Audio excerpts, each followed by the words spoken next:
أفهمي الرحيل مردن خلقنا آمادن بو مردن أو كساني كوا چني خوشويستن ناڵن پارەشیان بێتێ ناڵن یەکشەو لە ماڵێک. والله ئاگادار نییە بزابت چەندیشان ڕۆیش بەس ئاگادارم تقریبا 21 ڕۆژ لە تقریبا 22 ڕۆژ لە هین ماوە لە بیلاڕوسیا. بەڵێ تر زۆر هەوڵی دابڕوانایە و جەماعەتی جەنگەڵەکە نایەنێشت.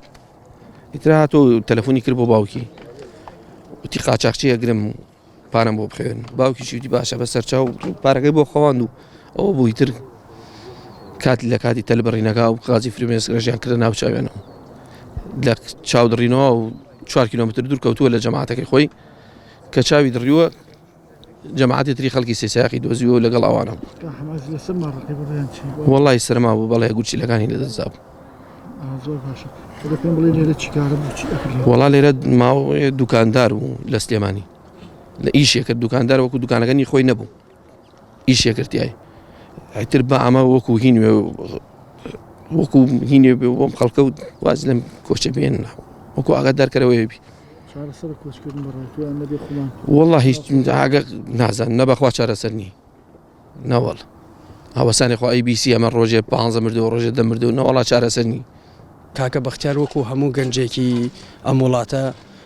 بڕیاریدا کە کۆچ بکات بۆی ژیانێکی خۆشگوزەرانتر بەڵام بەداخەوە بە خدیاوەری نەبوو. کاکە بەختیار دوو مانگێک پێش ئێستا بڕیاری سەفەریدا ئەوە بوو هەرچۆنی بێ بە هەر نەهامەتێک بێ ڕێگا سەختەکانی بڕی نیو ساعتێکی ما بوو بگاتە خاکی ئەڵمانیا لە نیوان سنووری نیوان ئەڵمانیا و پۆڵەندا لە سەرمایە ڕق بوویەوە. وەکو گەنجێک من حەق بە هەموو گەنجێک ئەدەم کە منش خۆم گەنجم و لە وڵاتەکە مناعەتیان نەزانم کە ڕاستی ئێرە ژیانێکی وانێ نەماوە بەڵام حەلیش ئەوروپا نییە چونکە ئێستاش لەوێ پەنابەر ئەو ڕێزەی ساڵانی پێشووی نەماوە بەهۆی حکمی ئەوەی کە لە ڕۆژەڵاتی ناوەڕاستەوە بە تایبەت وڵاتانی خۆمان و دراوسێشەوە زۆر گەنج کۆچەکە ئەوروپا ژیلاک بووە لە ڕێزگرتن و بە دابینکردنی ژیانێکی شایستە بۆ کۆچبەران بۆیە داوایان لی ئەەکەم سەبر بگرن هەرچۆنی بێ ئێرە باشترە بەشکم خی گەورە دەرگای ڕەحمی خۆیمان لێ بکاتەوە و ئێرەش ژیان لێرەش ئاسایی بێتەوە.